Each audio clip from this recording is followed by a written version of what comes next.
Hello everyone, welcome to my channel mom aspirant life. I hope आप सब अच्छे होंगे और आपकी तैयारी भी अच्छी चल रही होगी। हम सब एस्पिरेंट का एक स्टडी प्लान होता है कि हाँ, मुझे इस महीने में ये चीज़ कवर करनी है और इस वीक में ये एक चीज़ कवर करनी है, और नेक्स्ट डे के लिए भी एक प्लान होता है, मुझे कल उठ के ये वाली चीज़ है जो कवर करनी है, इस सब्जेक्ट का ये वाला टॉपिक मुझे कवर करना है। तो ऐसे ही मैं अपने नोटिस बोर्ड पे रात को सोने से पहले ही अपना टाइम टेबल लिख रही थी। टाइम तो नहीं लिख रही थी क्योंकि टाइम मेरा कोई फिक्स नहीं है, मेरे पास एक छोटा बच्चा है, उसके साथ मैं फिक्स टाइम नहीं लिख सकती कि हाँ मुझे इसी टाइम करना है। जिस टाइम मुझे सुबह का टाइम है जो तो मेरा फिक्स है।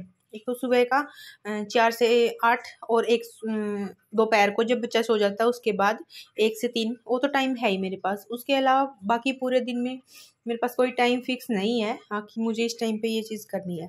बस बच्चे के साथ थोड़ा बहुत फ़ोन से पढ़ लेती हूँ, या बच्चा खेल रहा है तो थोड़ा बहुत 1-2 पेज वाले नोट्स उठा लिए, उनको रिवाइज़ कर लिया, बस इतना ही होता है बच्चे के साथ, और ज़्यादा नहीं होता। तो मैं यहाँ अपना नोट डाउन कर रही थी, कल मुझे ना इस सब्जेक्ट से ये वाला टॉपिक मुझे कवर करना है, तो बस मैं यही लिख रही थी। लेकिन फिर मुझे थोड़ी ना पता था कि कल क्या होगा, रात को क्या सिचुएशन हो जाएगी और मैं कल अपना टारगेट पूरा नहीं कर पाऊँगी। यही मेरे साथ हुआ। बच्चे की तबीयत ज़्यादा ख़राब हो गई रात को, और पूरी रात उसको लेके बैठना पड़ा। और फिर जब बच्चे को ना जुकाम खांसी ये चीज़ होती है ना, बच्चा बहुत ज़्यादा परेशान होता है, और लेटाते ही उसको सांस नहीं आता, वो इतना इरिटेट हो जाता है, तो उसको गोदी में लेकर ही सुलाना पड़ता है। तो पूरी रात ऐसे ही निकल गई, और फिर सुबह तो क्या पढ़ाई होगी, सुबह उठा भी नहीं जाएगा, थोड़ी देर 1-2 घंटा बच्चे के साथ सोई मैं भी। उसके बाद फिर वही अपनी हाउस रिस्पॉन्सिबिलिटीज़, उनका तो कुछ हो नहीं सकता, वो तो निभानी ही है हमें, चाहे हम बीमार हो या ना हो। 24 आवर्स 7 डेज और हर महीना और 12 महीने ये हमारी ड्यूटी है, ये तो रहेगी, इसमें कुछ बदलाव नहीं होगा। जो हमारी जिम्मेवारी है वो तो हमें करनी ही है, हमारी कोई छुट्टी नहीं होती। वो कहते हैं ना, बहू का साथी कोई नहीं होता, उसको अपने हालातों से खुद ही लड़ना पड़ता है।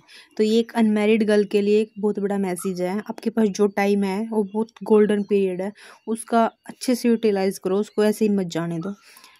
शादी के बाद क्या सिचुएशन होगी क्या नहीं होगी किसी को कुछ नहीं पता। अगर आप इंडिपेंडेंट होगे तो आप कुछ भी करोगे, शादी के बाद आप फ्री होगे, कर सकते हो। किसी को आपको जवाब नहीं देना है, नहीं किसी से कोई आपसे ज़्यादा क्वेश्चन करेगा, क्योंकि आप अर्न कर रहे हो। अर्न करना मतलब यू आर फ्री। तो ये अनमैरिड गर्ल के लिए एक बहुत बड़ा मोटिवेशन है। आप देखना सिचुएशन ये कि इमेजिन करना हाँ कि ये सिचुएशन कैसी है, कैसी होने वाली है, और अभी आप जो टाइम है उसको एंजॉय कर रहे हो, फिर अच्छे से अपनी स्टडी कर रहे हो। तो ये डिसीजन आपका है और आपको ही करना है। अगर अब अच्छे से पढ़ लोगे तो बाद में लाइफ सेट है। अब कुछ भी थोड़ा बहुत इधर उधर ऐसे कर दिया टाइम, तो फिर बाद में आपको रिग्रेट ही करना पड़ेगा, और उसके अलावा आपके पास कोई ऑप्शन नहीं होगा।